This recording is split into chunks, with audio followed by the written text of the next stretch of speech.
এখানে তোমরা যে ফর্মটা দেখতে পাচ্ছ এটা হচ্ছে এসআইআর ফর্ম বা এনুমেরেশন ফর্ম। তো এখানে কিন্তু আগে থেকে দেয়া থাকবে তোমাদের এলাকার যে বিএলও আছে এবং তার নাম এবং তার ফোন নাম্বার কিন্তু এখানে আগে থেকেই এখানে প্রিন্ট করা থাকবে। তার সাথে এখানে বাঁদিকে যে বক্সটা বলেছে এখানে দেয়া থাকবে তোমার নাম, তোমার ভোটার আইডি, তোমার অ্যাড্রেস প্রি প্রিন্টেড, এটা কিন্তু আগে থেকে এখানে প্রিন্ট আউট করা থাকবে এবং সিরিয়াল নম্বর, পার্ট নম্বর, তোমার ভোটের যে অ্যাসেম্বলি নাম, রাজ্য, সেটাও কিন্তু আগে থেকে এখানে ছাপানো থাকবে। তার সঙ্গে কিন্তু এখানে 3 নম্বরে কিন্তু একটা কিউআর কোড এখানে দেওয়া থাকবে এবং এখানে বলেছি ওল্ড ফটো প্রি প্রিন্টেড, অর্থাৎ তোমার যে পুরনো ভোটার লিস্টে তোমার যে ফটো ছিল সেটা কিন্তু এখানে আগে থেকেই কিন্তু এখানে ছাপানো থাকবে। তোমাকে শুধুমাত্র এখন বর্তমানে তোমার এখন আপডেট ছবি কিন্তু এখানে লাগাতে হবে, যেখানে লিখেছে পাস্ট কারেন্ট ফটো, এই অপশনটাতে কিন্তু ডান দিকে এখানে তোমাকে এখন ছবি লাগাতে হবে। এবং ফর্মটা যখন ফিল আপ করবে কিন্তু ধীরে সুস্থে ফিল আপ করবে, কোনো তাড়াহুড়ো করার কোনো কিছু দরকার নাই। আমি এখানে এক এক করে সমস্ত ডিটেলসটা বলছি, সেভাবে কিন্তু তোমরা ফিল আপটা করে নেবে। প্রথমে এখানে বলেছে ডেট অফ বার্থ অর্থাৎ জন্ম তারিখ। প্রথমে এখানে দিতে হবে তোমার দিন, তারপর হচ্ছে এখানে মাস, তারপর হচ্ছে এখানে বছর। অর্থাৎ তোমার যদি জন্ম তারিখ 1/1/2000 হয়ে থাকে তাহলে এখানে তোমাকে লিখতে হবে 01/01/2000, এভাবে কিন্তু ফর্মটা এখানে ফিল আপ করতে হবে। নেক্সট বলেছে এখানে আধার নম্বর অপশনাল, তোমার যদি এখানে আধার নম্বর থাকে তোমাকে এখানে লিখতে হবে তোমার আধার নম্বরটি। 3 নম্বর বলেছে এখানে মোবাইল নম্বর, এখানে তোমরা প্রত্যেকে তোমাদের নিজের নিজের মোবাইল নম্বর দিয়ে দেবে। এবং 4 নম্বর হচ্ছে এখানে ফাদার্স বা গার্জিয়ান নেম, এখানে তোমরা সকলে তোমাদের বাবার নামটা এখানে লিখে দেবে এবং তার সাথে এখানে বলেছে ফাদার্স বা গার্জিয়ানস এপিক নম্বর, অর্থাৎ তোমার বাবার এখানে ভোটার কার্ডের নাম্বারটা এখানে লিখতে হবে এবং তার সাথে বলেছে তোমার মায়ের নাম এখানে লিখবে এবং তোমার মায়ের ভোটার কার্ড নাম্বার এখানে লিখবে। এবং এখানে বলেছে স্পুস নেম অর্থাৎ স্বামী বা স্ত্রীর নাম এখানে লিখবে এবং স্বামী বা স্ত্রীর যদি ভোটার কার্ড থাকে তো অবশ্যই এখানে ভোটার কার্ড নাম্বারটা এখানে লিখে দেবে। পরবর্তীতে যেটা বলেছে সেটা একটু ভালো করে বুঝতে হবে।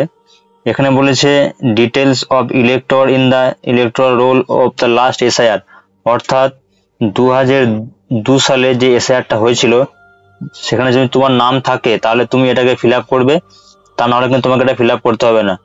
দেখা গেল যে 2002 সালে তোমার এখানে নাম নেই কিন্তু তোমার পরিবারের কারো নাম আছে, তাহলে তুমি এটা ফিল আপ করবে।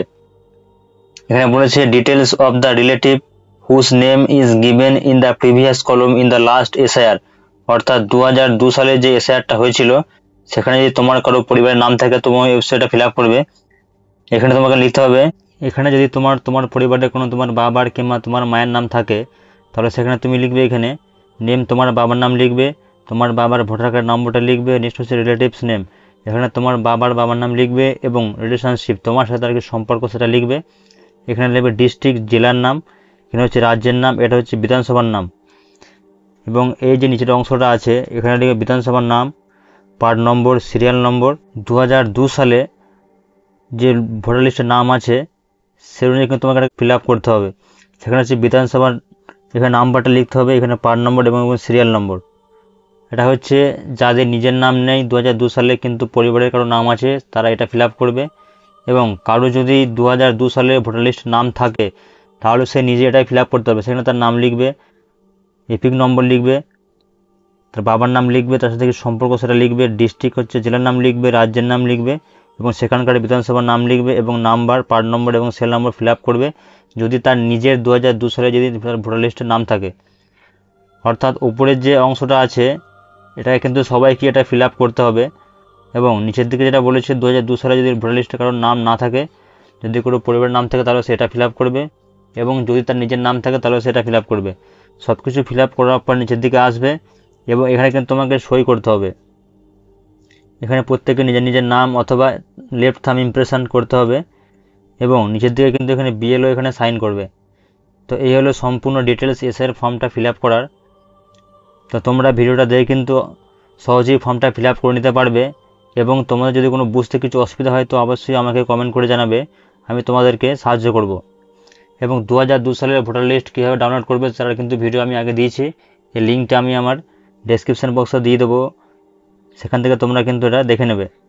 তো এই হলো সম্পূর্ণ ডিটেলস। ভিডিওটি ভালো লাগলে অবশ্যই লাইক করবে এবং চ্যানেলে প্রথমে চ্যানেলটি অবশ্যই সাবস্ক্রাইব করে রাখবে পরবর্তীকালে এই ধরনের খবর দ্রুত পেতে।